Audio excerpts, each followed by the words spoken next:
Hello friends. तो कैसे हैं आप सब? आई होप आप सब बहुत अच्छे होंगे।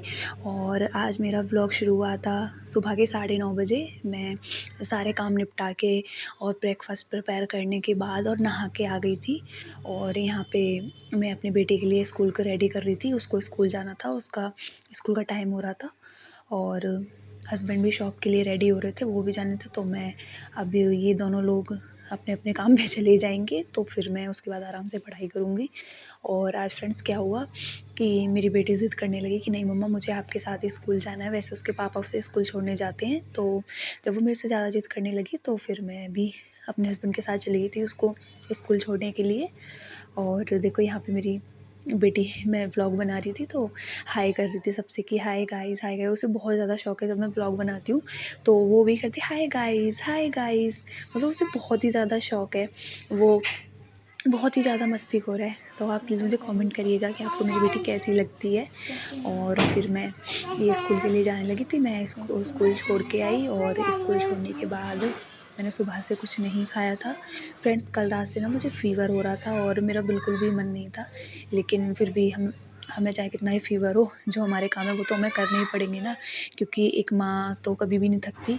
और फिर मैंने चैलेंज भी लिया 100 डेज़ का, और मुझे पता था कि अगर मैं थोड़ा सा भी लेज़ीनेस फ़ील करूँगी या मुझे बुखार हो रहा है, तो अगर मैं थोड़ी देर और पड़ी रही या लेटी रही तो मेरी तबीयत और ज़्यादा ख़राब होने लगती है। इसलिए मैंने सोचा कि मैं उठती हूँ और पढ़ाई करने जाती हूँ। और फिर मैं पूजा करने के बाद, बेटी को स्कूल छोड़ने के बाद, आज मेरी पूजा थोड़ी लेट हो गई थी, तो पूजा करने के बाद और मैं चाय पीने के बाद पढ़ाई करने के लिए बैठ गई थी। और मैं अपना पहला स्लॉट कंप्लीट करने लगी थी।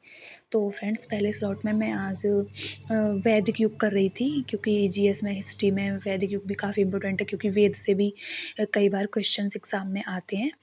और मैं डेली टारगेट सेट कर रही हूँ, डेली मैं लिखती हूँ कि मेरे को क्या करना है, और मैं वो कर रही हूँ। तो मैंने पिछले दिनों मैंने करा था एंशिएंट हिस्ट्री का टॉपिक, और आज मैं वैदिक युग का करने वाली हूँ।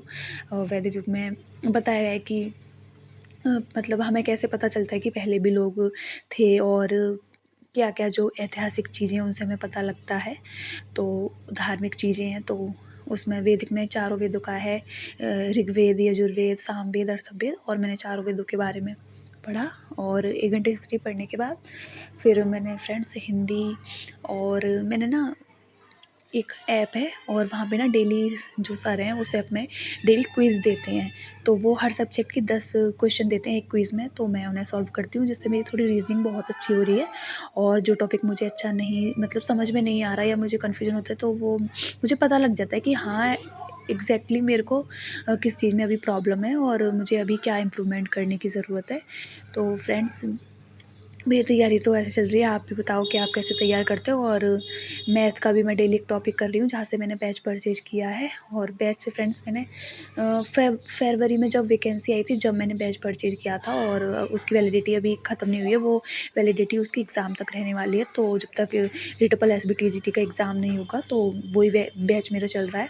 और फ्रेंड्स, आपको एक बात बताऊँ कि कहते हैं कि हाउस वाइफ के पास टाइम नहीं होता, क्योंकि सिलेबस तो बहुत ही ज़्यादा बड़ा है। और वो बैच में ना अभी भी काफ़ी क्लास ऐसी रह गई है जो मेरे से पूरी नहीं है। जीएस, हाँ, मैथ की मेरी एक तो क्लास रहती है, और हिंदी की ऑलमोस्ट हो चुकी हैं, और ग्रामर का और लिटरेचर का सिलेबस भी मेरा हो चुका है। रीजनिंग की मैं प्रैक्टिस करती रहती हूँ। और लेकिन जीएस का जो सिलेबस है ना फ्रेंड्स, वो मेरा अभी कंप्लीट होने में नहीं आया, और मुझे लगता है कि शायद सबके साथ यही प्रॉब्लम होगी। अब सब हर किसी का जीएस का रह ही जाता होगा, क्योंकि फ्रेंड्स, जितने सारे और सब्जेक्ट होते हैं उतने ही जीएस में अलग से सब्जेक्ट होते हैं, क्योंकि जीएस में 7-8 से सब्जेक्ट होते हैं, और हर बंदे को, हर बच्चे को उसके बारे में नहीं पता होता।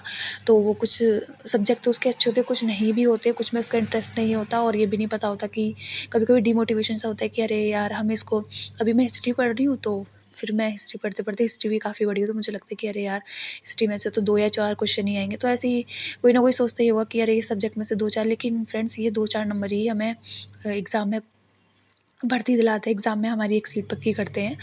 तो आप डिमोटिवेट मत होइए, पढ़ाई करते रहिए। और फ्रेंड्स, दिन में फिर काम निपटाने के बाद, और ये वीडियो रात का है, रात को मेरी बेटी भी सो गई थी, और फिर मैं, ठंड बहुत थी, तो मैंने सोचा था कि मेरे हस्बैंड बोल रहे थे कि अब आप मत पढ़ो, आप सो जाओ क्योंकि आपको फ़ीवर है। लेकिन फ्रेंड्स मुझे लग रहा था कि नहीं, मेरा बहुत पीछे चली जाऊँगी। मुझे लगता है कि जब मैं पढ़ाई नहीं कर पाती या मैं फ़ीवर होता है या मैं ज़्यादा काम में फँस जाती हूँ, तो मुझे इस बात का बुरा लगता है कि अरे यार, मेरी पढ़ाई नहीं हो पा रही। तो इसलिए फिर मैं पढ़ाई करने आ गई थी कि नहीं, कुछ भी हो जाए पढ़ाई को तो मैं नहीं रोक सकती। पढ़ाई तो मेरे लिए मोस्ट इम्पोर्टेंट है, और फ़ीवर हो चाहे कुछ भी हो, लेकिन पढ़ाई तो कभी रुकने वाली है ही नहीं। और शायद आप लोग भी ऐसे ही करते होंगे, क्योंकि जब हमने एक चीज़, अपना करियर हमने सोच लिया मन में कि हमें कुछ ना कुछ करना है, तो फिर चाहे कितना भी आंधी आए, तूफ़ान आए, हम बीमार हों, कुछ भी हो, घर में कितना काम हो, तो मैंने उनको बोला कि जब घर में इतना सारा काम होता है तब भी मैं अपनी पढ़ाई के लिए टाइम निकालती हूँ ना, तो फिर बीमारी में से भी मैं अपने लिए टाइम निकाल सकती हूँ। तो फ्रेंड्स बस यही था मेरा आज का व्लॉग।